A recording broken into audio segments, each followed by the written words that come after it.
बिस्मिल्लाहिर्रहमानिर्रहीम। अस्सलामुअलैकुम। Welcome to this important lecture of physics. इस लेक्चर के अंदर हम रेडिएशंस के बायोलॉजिकल और मेडिकल यूजेस को डिस्कस करेंगे। रेडिएशन से मुराद यहाँ पर ऐसी रेडिएशंस हैं जो आमतौर पे रेडियो एक्टिव एलिमेंट्स से एमिट होती है। So first use is C14 को हम ट्रेसर के तौर पे यानी एक सॉल्यूशन बनाते हैं। ट्रेसर से मुराद जिसके अंदर कुछ अमाउंट C14 की होती है और बाकी एटम्स उस सॉल्यूशन के होते हैं, उस सॉल्वेंट के होते हैं। इसको हम यूज़ करते हुए प्लांट्स के अंदर फोटोसिंथेसिस को यानी प्लांट्स की ग्रोथ को ऑब्जर्व कर सकते हैं कि वो कितना अच्छा ग्रो कर रहा है। Next is iodine 131 and sodium 24। इसके थ्रू हम पाइप्स के अंदर क्रैक्स को चेक कर सकते हैं, क्योंकि पाइप्स को हम हर जगह बाहर से नहीं ऑब्जर्व कर सकते, तो उन रेडिएशंस को ट्रांसमिट करवाने के बाद उनका इमेज हम हासिल कर सकते हैं। रेडिएशन थेरेपी एक ऐसा प्रोसेस है जिसके थ्रू हम कैंसरस सेल्स, ऐसे सेल्स जिनके अंदर जेनेटिकली चेंजेस आ चुके हैं, उनको डिस्ट्रॉय कर सकते हैं।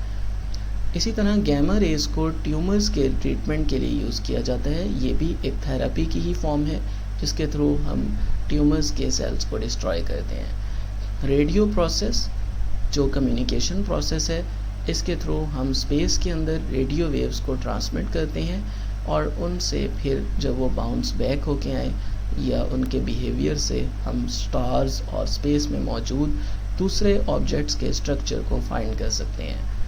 गैमा रेस का एक और यूज़ ये है कि जब हम इसमें एथाइलिन के अंदर गैमा रेस को एब्जॉर्ब करवाते हैं तो वो अपने आप को पॉली एथाइलिन में चेंज कर लेता है, जो कि एक सॉफ्ट और फ्लेक्सिबल प्रोडक्ट्स है जो कि बहुत सारे दूसरे प्रोडक्ट्स की मैन्युफैक्चरिंग में काम आता है। स्टरीलाइजेशन एक ऐसा प्रोसेस है जिसमें जर्म्स को किल किया जाता है बीटा पार्टिकल्स या गैमा रेस की इंजेक्शन के थ्रू।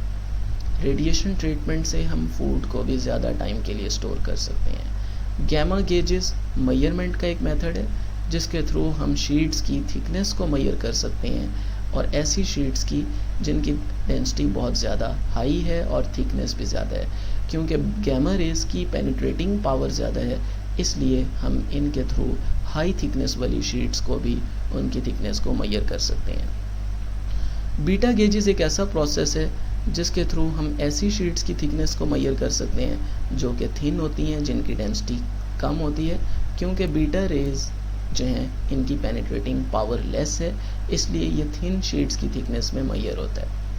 रेडियोथेरेपी एक ऐसा प्रोसेस है सेम जो हमने पहले भी पढ़ा कि ये क्रैक्स को मेजर करने के लिए यूज़ होता है। जिस तरह पाइप्स, उसी तरह हम मशीनरी में भी क्रैक्स को मेजर कर सकते हैं।